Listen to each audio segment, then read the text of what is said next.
दोस्तों नमस्कार। भारत में पिकल बॉल की लोकप्रियता जितनी तेजी से बढ़ रही है उतनी तेजी से इसके प्रशासनिक गलियारों में खींचतान भी बढ़ी है।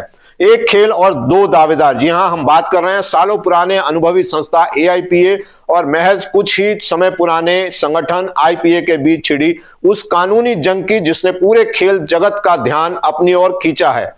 लाइव लॉ के खबर के अनुसार हम आपको बताएंगे कि क्यों दिल्ली हाईकोर्ट ने भारत में पिकल बॉल की कमान एक नई संस्था के हाथों में सौंपने के सरकारी फैसले पर मोहर लगा दी। क्या यह खेल के विकास की नई शुरुआत है या नियमों के साथ कोई समझौता? आइए इस मामले की तह तक चलते हैं।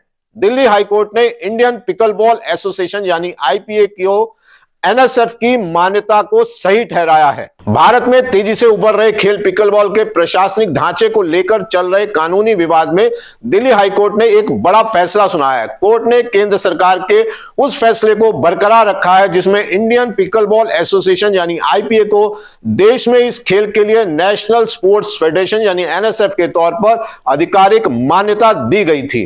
न्यायमूर्ति सचिन दत्ता की पीठ ने all India pickle ball association द्वारा दायर उस याचिका को खारिज कर दिया जिसमें खेल मंत्रालय द्वारा आईपीए को दी गई मान्यता को मनमाना और स्पोर्ट्स कोड का उल्लंघन बताया गया था।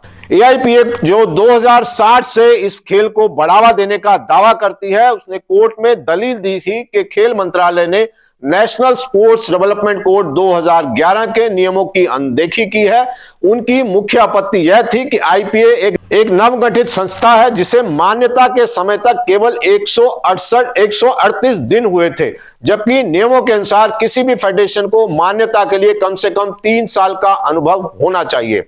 कोर्ट के इस प्रमुख बिंदु छोड़ दे इसको, चल उभरते खेलों के लिए नियमों में लचीलापन। कोर्ट ने स्पष्ट किया कि स्पोर्ट्स कोड कोई कठोर कानूनी ढांचा नहीं है बल्कि यह प्रशासनिक निर्देशों का एक समूह है।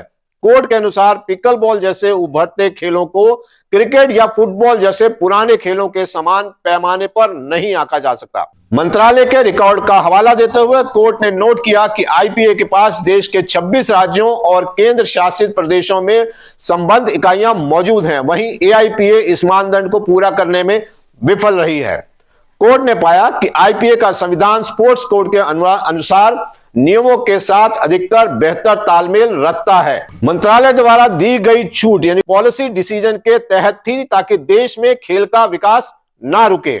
जस्टिस दत्ता ने टिप्पणी की कि किस फेडरेशन को मान्यता देनी है यह खेल मंत्रालय की विशेषज्ञता का विषय है। जब तक फैसला पूरी तरह से गलत या तर्कहीन ना हो, कोर्ट इसमें हस्तक्षेप नहीं करेगा। हाई कोर्ट के इस फैसले के बाद अब आईपीए आधिकारिक तौर पर देश में पिकल बॉल को नियंत्रित और विकसित करने वाली संस्था बनी रहेगी। तो यह फैसला भारतीय स्पोर्ट्स गवर्नेंस में एक महत्वपूर्ण मिसाल कायम करता है। यह दर्शाता है कि सरकार के पास नए खेलों को बढ़ावा देने के लिए स्पोर्ट्स कोड के तकनीकी नियमों जैसे 3 साल की अनिवार्यता में ढील देने की शक्ति है।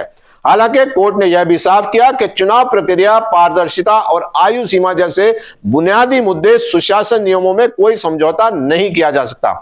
दिल्ली हाईकोर्ट के इस फैसले ने साफ कर दिया है कि आधुनिक खेलों के दौर में केवल अनुभव काफी नहीं है बल्कि सुशासन यानी गवर्नेंस और व्यापक प्रतिनिधित्व ही सफलता की कुंजी है। लेकिन यह तो सिर्फ शुरुआत है। आने वाले समय में जब नेशनल स्पोर्ट्स गवर्नेंस एक्ट 2025 पूरी तरह प्रभावी होगा और national sports federation, national sports board का गठन होगा तो फेडरेशन की जवाबदेही भी कड़ी हो जाएगी। अब केवल मान्यता मिलना काफी नहीं होगा बल्कि हर साल अपनी पारदर्शिता और फंड्स के सही इस्तेमाल को एनएसबी के सामने साबित भी करना होगा। पिकल बॉल के इस नए अध्याय पर आपकी राय क्या है? क्या आपको लगता है कि इस बदलाव से जमीनी स्तर पर खिलाड़ियों को असली फायदा होगा? अपनी राय कमेंट बॉक्स में जरूर लिखें। खेल नीति प्रशासन की हर इन डेप्थ रिपोर्ट के लिए बने रहिए खेलो इंडिया न्यूज के साथ। वीडियो पसंद आई हो तो लाइक जरूर कीजिएगा, शेयर जरूर कीजिएगा, पेज को फॉलो जरूर कीजिएगा। अगली वीडियो तक के लिए मुझे इजाजत दीजिए। बहुत बहुत शुक्रिया।